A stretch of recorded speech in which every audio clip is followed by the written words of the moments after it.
I'm Patrick Byers, Horticulture Field Specialist and Produce Food Safety Specialist with the University of Missouri Extension. Today's video we're going to discuss health and safety relative to produce food safety. From the standpoint of health, we'll be discussing symptoms and also the timing for when sick workers can return to work. From the standpoint of health, we'll talk about how to address issues where people are injured, minor injuries, and when people can return to work after minor injuries. People who are sick should not work with produce. People who are sick can shed the pathogens that make other people sick, and if they end up on produce, can be a source of foodborne illness. But what does it really mean when we say people who are sick? Well, there are several types of infections that can result in the shedding of pathogens. First of all, respiratory tract infections, and the symptoms of respiratory tract infections include coughing and sneezing. Gastrointestinal infections, or infections of the GI tract, can also be a problem, and the symptoms of GI infections include diarrhea and vomiting. And finally, viral infections. And viral infections can have a number of symptoms, but in particular, fever or jaundice of the eyes, yellowing of the eyes. So people who are exhibiting these symptoms should not be working with fresh produce. Workers who are sick should not work with fresh produce as long as they are exhibiting symptoms of infections. But when can workers come back to work? Well, a good consideration from this standpoint is that when a worker is 24 hours symptom-free, then they can be allowed to come back to work. Injuries occur on the farm, and an injured person, particularly if blood loss has been involved, should not be working with fresh produce. But what does this really mean? Well, first of all, if an injury occurs, the first step is to assess the situation and provide first aid to the injured person.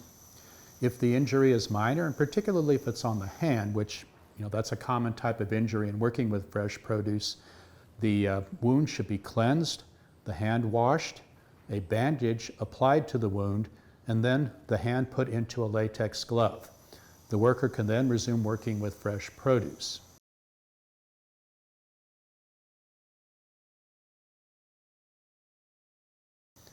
The second thing to consider is, has there been contamination of the produce as a result of the injury? If there is blood loss that has contaminated produce, that produce must be discarded. If there is a food contact surface that has been contaminated with blood loss, it's important to clean and sanitize that surface, a tabletop, for example. Tools that might have been involved in the injury, such as a knife or a pair of pruners, should similarly be cleaned and sanitized before being put back into use. In conclusion, when discussing health and safety, some basic things should be considered. First of all, sick people should not work with fresh produce. As long as a person is exhibiting symptoms of illness, including coughing, sneezing, diarrhea, vomiting, a fever, or jaundice, that person should not work with fresh produce. Once a person who is ill has 24 hours of freedom from symptoms, then they can return to working with fresh produce. From the standpoint of injuries, very important, obviously, to care for the injured person.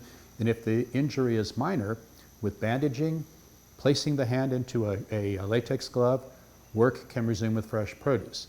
Also very important to discard any produce that has been contaminated as a result of blood loss, and to clean and sanitize food contact surfaces and tools that may have been contaminated from blood loss. I'm Patrick Byers, Horticulture Field Specialist and Produce Food Safety Specialist with University of Missouri Extension.